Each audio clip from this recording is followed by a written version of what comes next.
Hello everyone, আসসালামু আলাইকুম। কোনো এক ইউটিউব ভিডিওর কমেন্টে পেয়েছিলাম আমাদের বাংলাদেশিদের নাকি সস দিয়ে সব কিছু খাওয়ানোই সম্ভব। কথা কিন্তু রাইট। আপনি যদি কাউকে কোনো ঝাল নাস্তা বা নুডলস সার্ভ করেন এবং সেই ব্যক্তি খাবার মুখে দেওয়ার পর যদি আপনার কাছে সস খোঁজে, তাহলে সিম্পলি বুঝে নেবেন খাবার মজা হয় নাই। আজকে বানাবো মিট বক্স, যা আমাদের সবারই মজা লাগবে, কারণ মিট বক্স ডুবেই থাকে সসের মধ্যে। সো মিট বক্স বানানোর জন্য প্রথমেই নিব এক পিস মুরগির বুকের মাংস। প্রথমেই মাংসটিকে নিজের পছন্দ মতো সাইজ করে কেটে নিব। মাংসগুলোকে ম্যারিনেট করার জন্য একটি বাটিতে নিয়ে নিলাম। অ্যাড করব 1 চা চামচ রসুন বাটা, 1 চা চামচ আদা বাটা, পরিমাণ মতো লবণ, আনুমানিক 1 চা চামচের মতো গোলমরিচের গুঁড়া, সামান্য করে সয়া সস। এবার সবগুলোকে ভালো করে মিক্স করে নিব। আর মিক্স হয়ে গেলে মিনিমাম 30 মিনিটের জন্য ম্যারিনেট করার জন্য রেখে দিব। এই ফাঁকে আমরা সসটি বানিয়ে নিব। সসের জন্য প্রথমেই নিব হোমমেড মেয়োনিজ, অ্যাড করব পরিমাণ মতো টমেটো সস। যা বুঝলাম টমেটো সসের ক্ষেত্রে গ্র্যাভিটি কাজ করে না, আবার মাস্টার্ড সসের ক্ষেত্রে গ্র্যাভিটি কাজ করে। অ্যাড করব পরিমাণ মতো মাস্টার্ড সস, গোলমরিচের গুঁড়া অ্যাড করে সবগুলো ভালো করে মিক্স করে নিব। এই সসটি বানানোর সময় অলওয়েজ টেস্ট করে এরপর মিক্স করবেন। এটাই সবচেয়ে বেটার ওয়ে, কারণ সবার টেস্ট বাড সেম না। একটু চেখে দেখার পর যেটা কম ফিল করবেন ওইটাই অ্যাড করবেন। আমি আরেকটু মেয়োনিজ অ্যাড করে নিলাম। ঝালের জন্য একটু চিলি সস চিলি সসও অ্যাড করলাম। যদি মিষ্টি বাড়াতে চান তাহলে মধু অ্যাড করতে পারেন। চেখে দেখার পর যখনই মনে হবে হ্যাঁ স্বাদ এখন ঠিক আছে, তখনই বুঝবেন আমাদের সস বানানো ডান। রান্না হলো আর্ট, আর আপনি হলেন আর্টিস্ট। আর আর্টিস্ট হিসেবে আপনার দায়িত্ব কপি করা নয়, ইম্প্রোভাইজ করা। তাই সব কিছুই নিজের মতো করেই অ্যাডজাস্ট করে নেবেন। অ্যান্ড আমাদের সস বানানো ডান। এখন আবার চপিং বোর্ডের মধ্যে ফেরত যাওয়া যাক। এবার নিব 100% হোমমেড চিকেন বল। চিকেন বলগুলোকে 4 পিস করে টুকরা করে নিব। এরপর নিব সসেসগুলোকে কাটবো একটু আড়াআড়ি করে। অনেকেই এভাবে কাটে, তাই আমিও কাটলাম।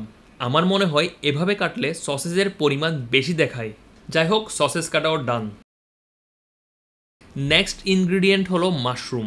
ওয়ার্ল্ড ওয়াইড কিছু মাশরুমকে বলা হয় meat of the forest, but আমরা বলতাম ব্যাঙের ছাতা। বাজারে মাশরুমের মোটামুটি ভালো একটি দাম রয়েছে, আর আমি পার্সোনালি মনে করি না ব্যাঙের এত দামি শৌখিনতা থাকা উচিত। আচ্ছা, বাজে কথা বাদ, আমরা মাশরুমগুলোকে লম্বা লম্বা করে কেটে নিব।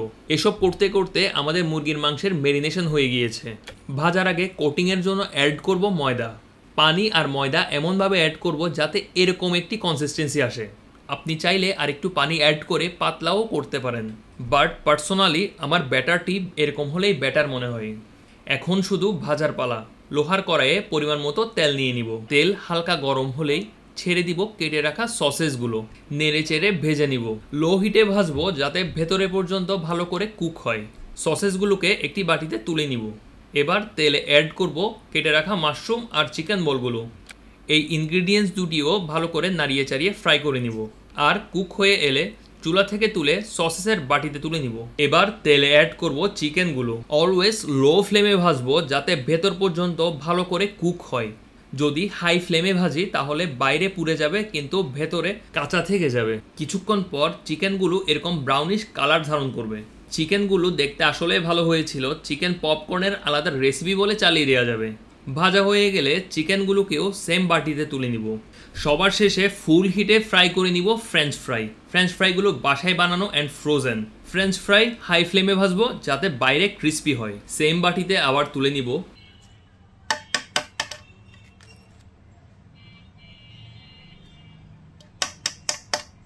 আশা করি বুঝতে পেরেছেন হোমমেড হলেও কীরকম ক্রিস্পি। এবার সব কিছুকে একটু ঝাঁকিয়ে মিক্স করে নিব। মিক্স করার পর অ্যাড করব আমাদের বানিয়ে রাখা সস। পরিমাণ মতো অ্যাড করার পর আমরা ভালো করে মিক্স করে নিব। সব ইনগ্রেডিয়েন্টস একসাথে মিক্স করে নিলেই হয়ে যাবে আমাদের মিট বক্স। আমার বাসায় দোকানের মতো মিট বক্সের বক্স নাই, তাই আমি এটা বড় একটি মগে নিয়ে সার্ভ করব। উপরে সুন্দরের জন্য একটু করে সসের মিক্সচারটা অ্যাড করব। তার উপরে আরও সুন্দর লাগার জন্য টমেটো কেচাপ বা সসটা অ্যাড করব, যাতে সসের বন্যায় সব কিছুই ভেসে যায়। ধন্যবাদ।